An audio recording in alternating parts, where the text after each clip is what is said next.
তুমি কি চুল পোড়া নিয়ে ভুগছো? তো আজকের ভিডিওটা তোমার জন্য।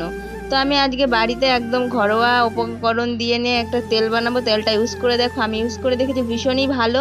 তো আমি এর জন্য নিয়ে নিয়েছি সব আমার বাড়ির এগুলো ছিল: আমলকি, অ্যালোভেরা, তারপর হচ্ছে জবা ফুল, মেথি, কারি পাতা, কালো জিরে, আর একটা পেঁয়াজ আমি কেটে নিয়েছি একটু ঝিরিঝিরি করে, আর একটা একটু বড় বড় করে নিয়ে, আর নিয়ে নিয়েছি আদা। তো ফার্স্টে আমি গ্যাসের মধ্যে এই যে হলো 250 গ্রামের মতন তেল দিয়ে দিয়েছি, নারকেল তেল, আমি এই তেলটা ইউজ করি।